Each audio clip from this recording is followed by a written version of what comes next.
இது என்னோட 30 days weight loss சேலஞ்சோட டே 4 தான். என்னோட சேனல் நீங்கள் ஃபஸ்ட் டைம் பார்க்குறீங்க அப்படின்னா, நான் 30 டேஸ் வெயிட் லாஸ் சேலஞ்ச் ஒன்று பண்ணிகிட்ருக்கேன்.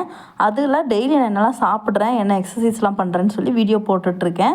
ஸோ நீங்கள் ஃபஸ்ட் டைம் பார்க்குறீங்க, உங்களுக்கு வெயிட் லாஸ் பண்ணுற இன்ட்ரெஸ்ட் இருக்குன்னா என்னோடய சேனலை ஃபாலோ பண்ணிக்கோங்க, சப்ஸ்கிரைப் பண்ணி லைக் பண்ணிக்கோங்க. அப்போ தான் தொடர்ந்து என்னோடய சேனலோட வீடியோஸ் நான் போடுறதெல்லாம் உங்களுக்கு வந்துகிட்டே இருக்கும். இன்றைக்கி காலையிலேயே பார்த்திங்க அப்படின்னா வெயிட் செக் பண்ணும்போது கூடவும் இல்லை குறையவும் இல்லை, அப்படியே வந்து நின்றுட்டு இருந்தது. 69.550 அதிலேயே வந்து நின்றுட்டு இருந்துச்சு.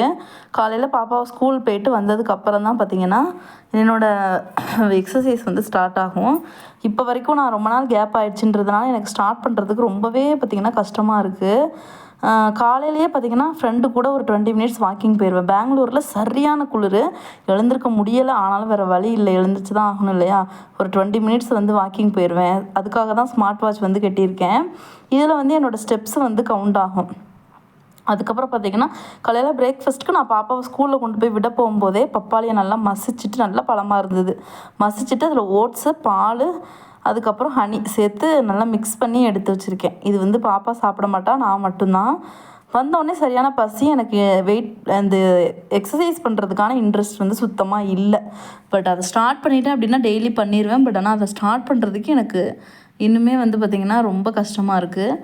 பாப்பாவும் வந்து பார்த்திங்கன்னா என் கூட சேர்ந்து நல்லா ஜாலியாக இருப்பாள். பெரிய பாப்பா ஸ்கூல் போயிடுவா இல்லையா, அதுக்கப்புறம் என்னோடய டைம் ஃபுல்லாக சின்ன பாப்பா கூட தான் இருக்கும். தூங்குகிற டைம் ஃபுல்லாக நான் கொஞ்சம் எக்ஸசைஸு இல்லைனா ஏதாவது க்ளீன் பண்ணுறது அந்த மாதிரி பார்ப்பேன். அவள் தூங்காத டைம் எனக்கு ரொம்ப கஷ்டமான விஷயமா இருக்கும். அவளையே கவனிக்கிற மாதிரி இருக்கும். பார்த்திங்கன்னா அப்படின்னா அதுக்கப்புறம் லஞ்சு ரெடி பண்ணிட்டேன். லஞ்சு வந்து பார்த்திங்கன்னா வெள்ளரிக்காய், அதுக்கப்புறம் ப்ரோட்டீனுக்காக எதுவுமே நான் எடுக்கலை. எக்கு அந்த மாதிரி நான் நேற்று வச்ச குழம்பு இருந்தது, பயிர் குழம்பு, அதுலேயே ப்ரோட்டீன் இருக்குது அப்படின்றதுனால பயிர் குழம்பு எடுத்துக்கிட்டேன். முள்ளங்கி சாம்பார், கொஞ்சமாக ரைஸு, இதுதான் வந்து என்னோடய லஞ்சாக இருந்தது. வீட்டில் இருக்கிறதே வந்து நம்ம சாப்பிட்டுக்கலாம், ஒன்றும் பிரச்சனை கிடையாது. அதை நம்ம வந்து அளவுக்கு மீறி எனக்கு இப்போ வரைக்கும் பார்த்திங்க அப்படின்னா நல்லா சாப்பிட்டுட்டு திடீர்னு கண்ட்ரோல் பண்ணணுன்றப்போ நல்லா ஒரு 20 kgs வெயிட் லாஸ் பண்ணியிருக்கேன். இதுக்கு முன்னாடி எனக்கே ரொம்ப கஷ்டமாக இருக்குது அப்படின்ற பட்சத்தில், இது வரைக்கும் நான் வெயிட் லாஸ் பண்ணதே இல்லை, இப்போ தான் ஸ்டார்ட் பண்ணுறேன் அப்படின்னு சொல்கிறவங்களுக்கு ரொம்ப கஷ்டமாக இருக்கும். பட் பரவாயில்ல, முடிஞ்ச வரைக்கும் கண்ட்ரோல் பண்ணிக்கோங்க. பசிக்கிற டைமில் வெள்ளரிக்காய் சாப்பிடுங்க, பிளாக் காஃபி குடிங்க, அப்புறம் வந்து ஒரு சிலதெல்லாம் ஃபாலோ பண்ணுங்கள்.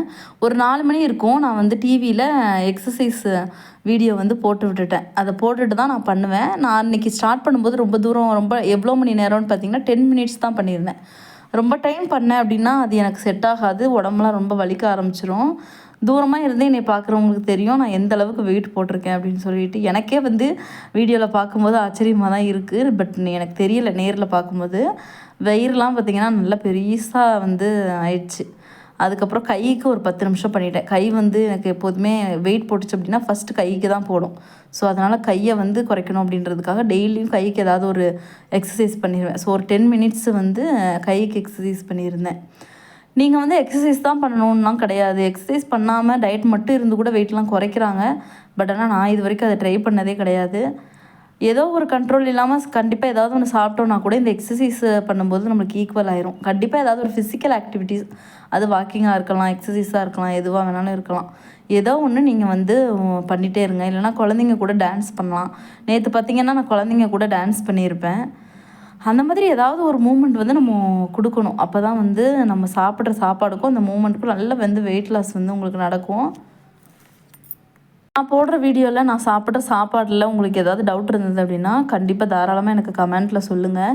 ரொம்ப நாளாக வீடியோ போடாமல் இருந்துட்டேன் அப்படின்றதுனால இப்போ எனக்கு வியூஸ் வந்து கம்மியாயிடுச்சு. நான் போடுற வீடியோவை பெரும்பாலும் யாரும் பார்க்குறதில்ல. நான் தொடர்ந்து போட்டுகிட்டே இருந்திருந்தேன்னா இந்த இஷ்யூ நடந்திருக்காது. டின்னருக்கு வந்து பார்த்திங்கன்னா ஒரு சாலட் சாப்பிட போகிறேன். அதுக்கு வந்து வெங்காயம், தக்காளி, வெள்ளரிக்காய், இது 3 நல்லா கட் பண்ணி எடுத்து வச்சுட்டு காலையிலேயே சென்னா ஊற வச்சுருந்தேன். அதை பாயில் பண்ணி எடுத்து வச்சுருக்கேன். ஒரு 2 கையிலேருந்து 3 கைப்பிடி வரைக்கும் சென்னா போட்டுட்டு பெப்பர், சால்ட்டு, தயிர். நிறைய பேருக்கு பார்த்திங்கன்னா என் ஃப்ரெண்டே சொல்கிறாங்க எனக்கு தயிர்லாம் பிடிக்காது அப்படி சொல்கிறாங்க. எனக்கு தெரியல, பட் ஆனால் எனக்கு தயிர் ரொம்ப பிடிக்கும் அப்படின்றதுனால இந்த சாலட் எனக்கு ரொம்பவே பிடிக்கும். தயிர் பிடிக்காதவங்க அப்படியே வந்து பெப்பர், சால்ட் மட்டும் போட்டு கூட நீங்கள் சாப்பிட்டுக்கலாம். நான் வந்து எனக்கு தயிர் பிடிக்குன்றதுனால நிறைய தயிர் சேர்த்துருக்கேன். தயிரோடு சேர்த்து நல்லா மிக்ஸ் பண்ணி சாப்பிடும்போது அந்த பெப்பர், சால்ட்டு, அதுக்கப்புறம் அந்த சென்னாக்கும் டேஸ்ட்டு செம்மையாக இருக்கும். தயிர் பிடிச்சவங்க கண்டிப்பாக இந்த சாலட் ட்ரை பண்ணி பாருங்கள். ரிச் ஆஃப் ப்ரோட்டீன் அந்த கடலையில் இருக்கிறதுனால நம்மளுக்கு ஒரு சூப்பராக வயிறு வந்து ஃபுல்லாகிடும். அதுக்கப்புறம் பசியும் ரொம்ப இருக்காது. நைட்டு முடிஞ்சுது அப்படின்னா வாக் பண்ணிவிட்டு படுங்க. முடியலை அப்படின்னா பரவாயில்ல. பட் ஆனால் எவ்வளோ சீக்கிரம் சாப்பிட முடியுமோ, நம்ம எவ்வளோ சீக்கிரம் சாப்பிட்டுட்டு படுக்கிறோமோ அவ்வளோ சீக்கிரம் நம்மளுக்கு நல்லது. ஒரு 6 மணிக்கே சாப்பிட்டுட்டீங்க அப்படின்னா ஈஸியாக இருக்கும் உங்களுக்கு. 6 மணிக்கு சாப்பிட்ருங்க, 9 மணிக்கு தூங்க போயிருங்க. பெஸ்ட்டு டைமிங் நான் என்ன கேட்டால் காலையில் அப்போ தான் சீக்கிரமாக எழுந்திருக்க முடியும். 6 மணிக்கு சாப்பிட்றதுனால உங்களுக்கு 9 மணிக்குள்ளே செரிமானமும் சீக்கிரமாக ஆயிரும். அதுக்காக தான். நாளைக்கு டே 5ல் பார்க்கலாம். ஏதாவது மிஸ்டேக் இருந்தால் கமெண்ட் பண்ணுங்கள். இன்னொரு அழகான வீடியோவில் பார்ப்போம். பாய்.